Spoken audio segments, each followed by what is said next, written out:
Good morning, dear students. We were discussing lesson number 9, heritage management, in our history and civics, history and political science lecture. Till now, we have in this we have discussed 9.1, that is sources of history, the conservation and preservation. Now the sources of in the sources of history, as you have studied in your earlier standard, that there are basically three sources of history. One is the oral source, the next is the written source, and the third is the material source. So in this lesson in 9.1, we have taken a brief overview, a short overview of what are oral sources, written sources and material sources, and also we have discussed the necessary training which is required, and that the necessary training is required for the preservation and conservation of such sources of history. Now to proceed further, we are going to discuss 9.2, that is some famous museums. Museums were created to organize and manage the antiquities collected by members of royal and elite families of medieval Europe. So now basically there were so many antique things, very unique things which the queens, the prince, the kings used to use, and all these things were some of them, or rather many of them, were very peculiar. They were very different. They were not commonly found. They were specially made. So all these things which were collected from different parts of the world were collected, and to store this beautiful things, rare things, the museums were created. So that the things which are collected, antiquities, are the ancient past, especially the times of ancient Greeks and Romans. So the things or the articles collected from the ancient past is were stored in a very well organized and managed way in these museums, and because of that the museums were created.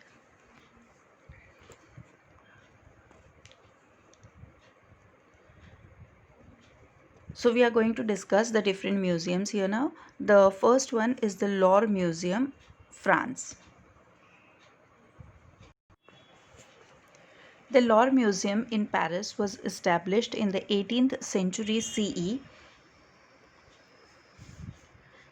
Antiquities collected by members of the royal family were exhibited in the Louvre Museum. So all the unique articles which were collected by the royal family, that is the kings, the queens, and the princes, so all the articles which were collected by these royal family was exhibited, was kept in the museum, in the Louvre Museum, and which was established in the 18th century CE in Paris. If it included the much acclaimed painting of Mona Lisa by Leonardo da Vinci. So it had the painting of Mona Lisa, which was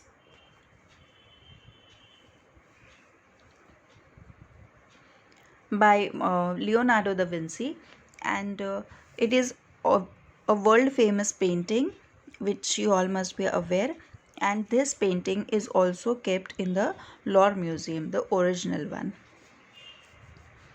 He worked under the patronage of Francis I, the King of France in the 16th century.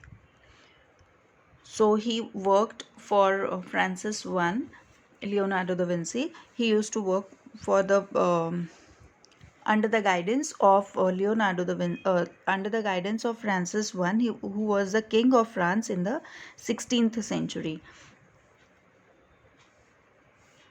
The collection in the Louvre Museum increased to a great extent because of the antiquities brought by Napoleon Bonaparte from his conquests.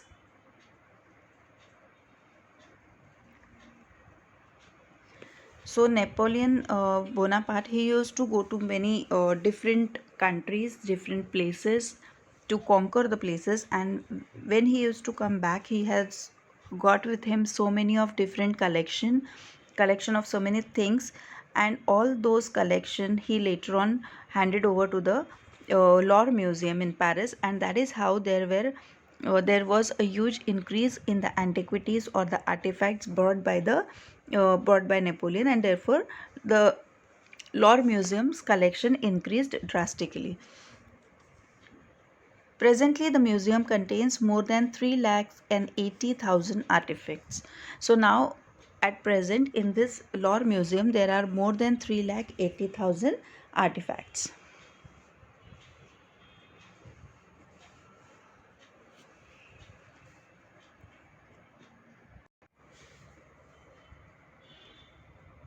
The next museum that we are going to discuss is the British Museum, which is situated in England.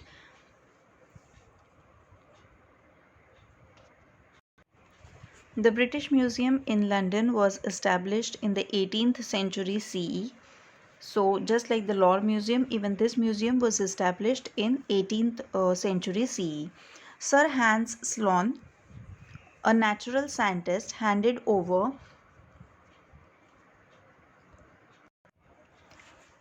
about 71,000 objects in his collection to the King of England, George II. So this Sir Hans Sloane, he handed over more than 71,000 objects of his collection to the King of England, George II. At that time, the King of England was George II, and he handed over as many as about 71,000 objects in his collection. So whatever he had collected, out of that 71,000 objects, he handed over to the king. It included several books, pictures, specimens of preserved plants, that is herbarium, etc. Later, the collection was expanded by addition of various art objects and ancient artifacts collected by the British people from the British colonies. Presently, the museum collection comprises of about 80 lakh objects. So he had a major contribution at that time, and the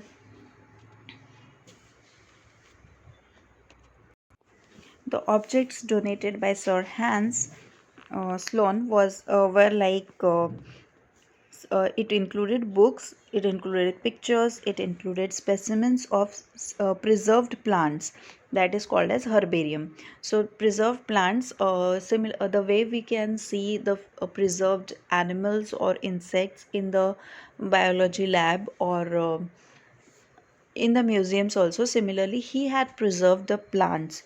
So those preserved plants also he had handed over to the King of England. So later on, there were also contributions by the different British people, and now the museum holds or has more than 80 lakh different objects collected by different people in British people, and then there were also contribution by great people like Sir Hans Sloane. The next museum that we are going to discuss is the National Museum of Natural History, United States of America. So this National Museum of Natural History is situated in United States of America. This Museum of Natural History, managed by the Smithsonian Institution, was established in 1846 CE.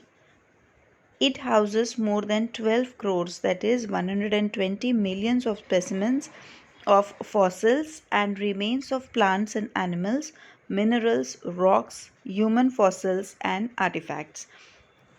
So in this museum we can see the collection mostly comprised of the specimens of fossils. Fossils are the fossils and remains of plants and animals. So fossils are the dried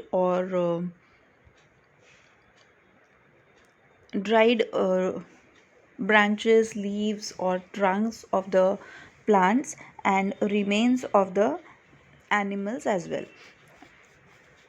That means the carcass, or the sometimes the horns, or sometimes the tusks of elephants, or something of that type. So it comprised of fossils and remains of the plants and animals. It also included minerals, rocks, and human fossils as well, and other artifacts. And the collection of this museum is very large. You can see it is 1.20 millions, that is 12 crores.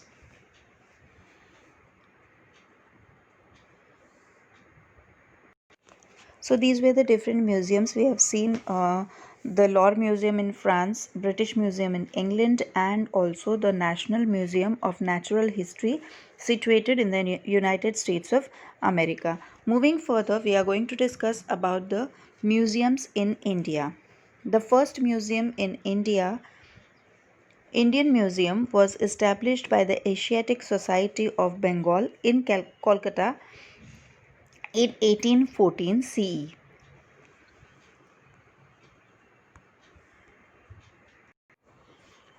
So the Indian Museum was the first museum in India which was named as the Indian Museum. It was established by the Asiatic Society of Bengal, which is in Kolkata, in 1814 CE.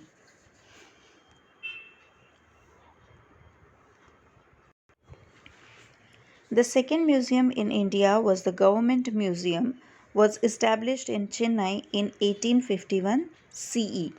So in 1851 CE, there was another museum in India, that is the second museum in India, which was named as the Government Museum, and it is situated in Chennai, as it was established in Chennai in 1851 CE.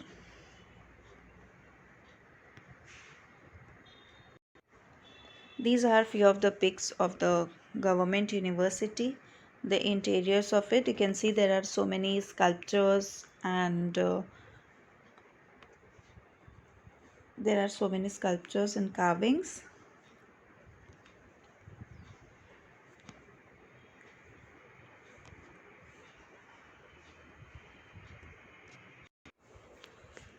The National Museum was established in Delhi in 1949. Presently, there are several museums in various states of India. So, the third museum to come up was the National Museum in Delhi, that is in 1949. Later on, there were so many other museums came up. You can see the inner view of the National Museum. You can see the different sculptures or different, you can also see the potteries.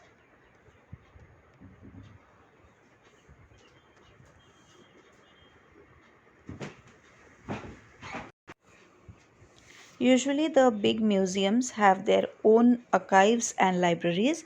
Some museums are affiliated to the university. Such museums also offer courses in museology. Now there are so many universities which are quite really big, or rather the museums which are very huge and very big, and therefore they have their own archives and libraries.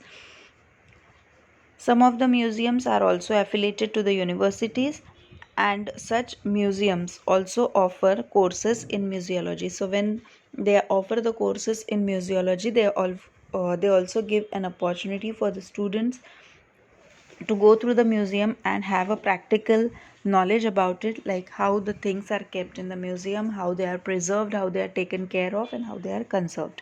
Also different information of different articles, how that is to be displayed, or even they themselves get so much of information about the articles or artifacts, objects which are stored in the museum. That course which gives more information about the study of museums is known as museology.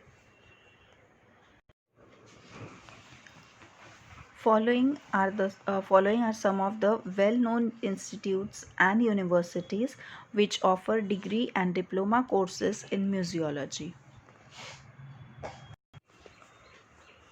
We have the National Museum in Delhi. which offers courses in museology.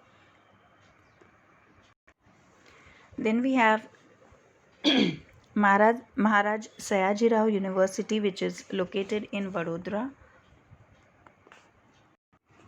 Then we have the Kolkata University, which is located, of course, in Kolkata. We also have Banaras Hindu University, which is situated in Varanasi. We have Aligarh Muslim University, which is situated in Aligarh. Also, we have Jivaji University, which is situated or which is located in Gwalior. So these are the six different universities or six different museums which do offer the courses of museology and are situated in different places like Delhi, Vadodara, Kolkata, Varanasi, Aligarh and Gwalior. Let us now discuss about the Chhatrapati Shivaji Maharaj Vastu Sangrahalaya. In 1904 CE, some influential residents of Mumbai decided to establish a museum to commemorate the visit of Prince of Wales to India. So the Prince of Wales was supposed to come to India, and therefore few of the influential residents decided that they would establish a museum so that the when the Prince of Wales comes to India, his visit to India would become would become memorable, and he would remember it always that when he had gone to India, there was the people of Mumbai had taken special efforts to build a museum to welcome him, to give him a remembrance. So in the month of November of 1905 CE, the foundation was laid of the museum building. It was decided that the name of museum would be Prince of Wales Museum of Western India. So they decided to name it as the as the Prince of Wales Museum of Western India, because they had basically built this museum to as a respect or as a remembrance to the visit of Prince of Wales to India.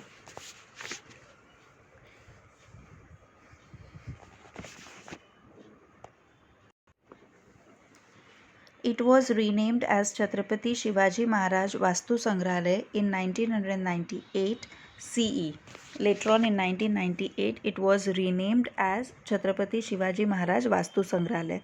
So, ever since it was made in 1905 to 1998, it was named as Prince of Wales Museum, Prince of Wales Museum of Western India. Later on in 1998, it was renamed as Chhatrapati Shivaji Maharaj Vastu Sangrahalaya.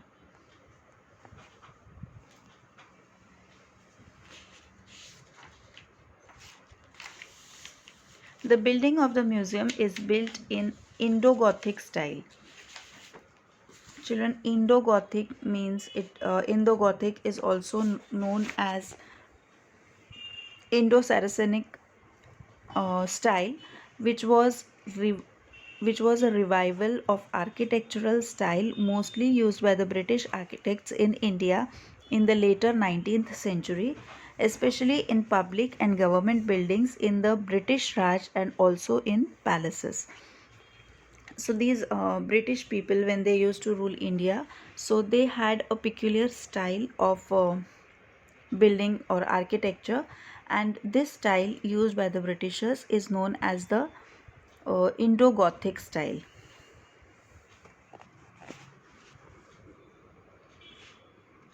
It has been given the status of Grade 1 heritage building in Mumbai. Grade 1 heritage building means a building of national or historic importance which has excellence in architectural styles, designs, technology and the material used. So on the basis of the material used, the technology used, the designing style and the architectural style, on that basis it is given it has been given the status of grade 1 heritage building because it is of historic and national importance. The museum houses about 50,000 antiquities divided into three categories: arts, archaeology, and natural history. So, the museum has about 50,000 different articles or objects which are divided into three different categories. That is, one category is art, the second category is archaeology, and the third category is the natural history.